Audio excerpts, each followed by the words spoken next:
Guys, opening bell na naman tayo. At ang bubuksan natin ay mga polo shirt ng Aloha.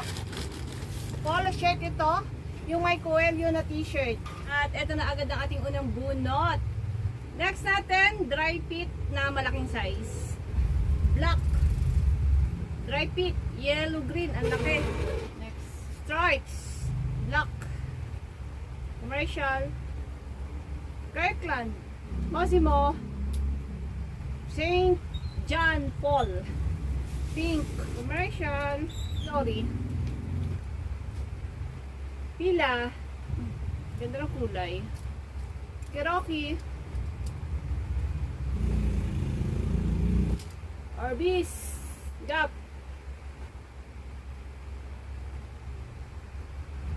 Tyson. Faded Glory. Navy. Heated. Beer Garden. Tommy Bahama. Penguin. Ganda ni Penguin. Kulay blue. Pumili siya ng Soft and Barrow. Nautica. Nike. Uniqlo. Isud.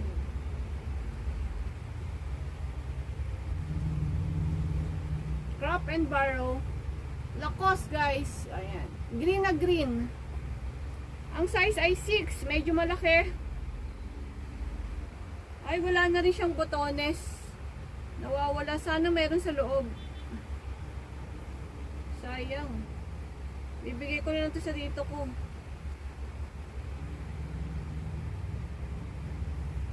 Lacoste. Wala na siyang botones sa isa. Nawawala na. Wala din siyang extra. Kasi kalimitan dito may extra eh. Then, ang kanyang hard tag ay cut tag siya. Cut ang hard tag. Dry fit. Big size. Isud. Naantay ako ng Ralph Lauren eh. Yun, nadali din.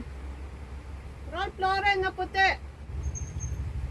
Aeropostale, may damage. Nike, dry fit. Adidas, dry fit. Puma. Patagonia. Faded Glory, may damage.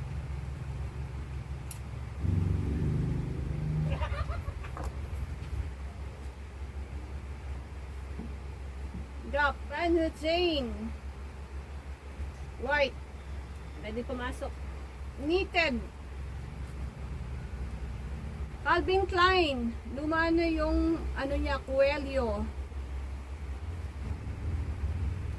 Dry fit. Tommy. Faded Glory. Ganda ng kulay. Sonoma.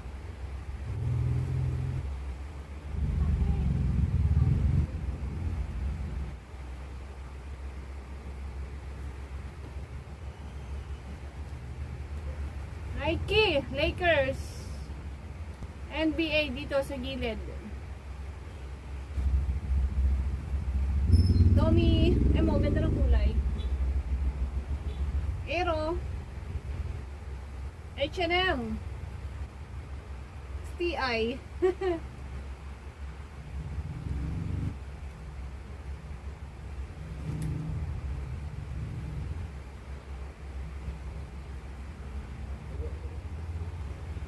Gildan. Dami din commercial. Right fit. Ayun. May isa pa tayong big size na Polo Ralph Lauren na bagong bago. Polo Ralph Lauren na XXX.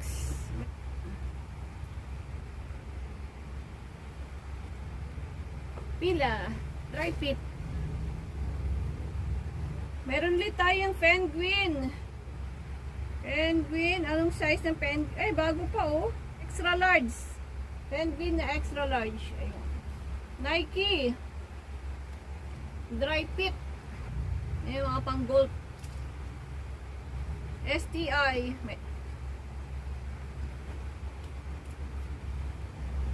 Oakley.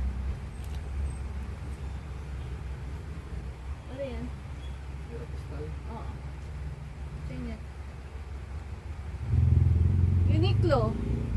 Mirona. Sparrow. Big size.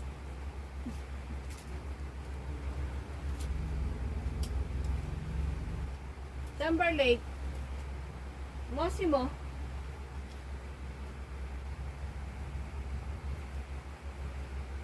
Daming dry fit. All in motion. Sonoma. Dry fit. Calvin Klein. Ganda ng kulay, oh. Kitang-kita ka dito.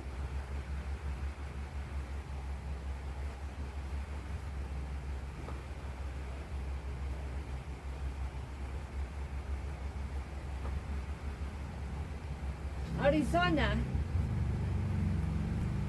Wala na talaga. Wala na ako nakikita. Nautica, double X. Isud.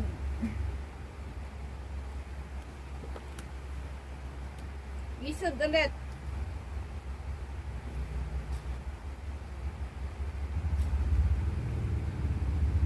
Ang madami ay big size. Sobrang dami. At saka dry fit.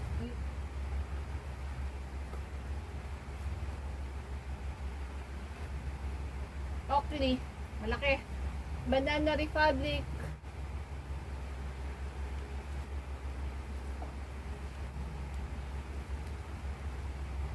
At ang last natin, ito, Levi's. Yarn. Yan ang last. Aloha. Ayun guys, ang total natin ay 122 pieces. Ang price nito ay 6,300 pero inabot tayo ng 7,600 kasi sa Manila pa ito galing. Yung 50-50 natin, yung mga hindi magaganda ay 50 pieces din. Medyo madami, 'di ba? Kung hindi kayo nagandahan dun sa ating binuksan, ay hindi nangangahulugan na pangit talaga ang laman ng Aloha polo t-shirt. Dahil sa ibang feedback guys, ay marami silang branded na nabuksan. Kaya nga nainganyo ako na magbukas din ito kasi nakita ko yung mga feedback ng ibang buyer ay may mga madaming branded. Pero ito ay konti lang yung branded na nakita natin. Yung talagang high-end brand ay meron tayong isang Lacoste, kaso lang wala na yung isang botones at yung pinagtatahian ng botones ay wakwak na. Malaki na yung butas. Hindi na siya maganda. Then, meron tayong dalawang penguin. Yun, medyo maganda-ganda yung penguin natin. Tapos, meron din tayong dalawang Ralph Lauren na malaking size. Isang XL at saka isang double XL. Yung puti natin is gold yung logo. Tapos yung dilaw naman natin ay, ano nga ba? Nalimutan ko na, parang blue yata ang logo ng ating dilaw. Na bagong-bago pa. Kaya lang double XL to triple XL pa yung size. Kasi sobrang niya talagang laki. Tapos ang dami pala natin dry fit. Isa na yun sa inilagay ko sa, sa 50-50 natin. Yung mga yung mga dry fit. Kasi walang mahilig dito ng polo shirt na dry fit. Yun lang naman, sa mga hindi pa po nag-subscribe, mag-subscribe na kayo at marami pa tayong ukay na pag-uusapan, marami pa tayong ukay na bubuksan dahil ang ukay ang ating hanap buhay.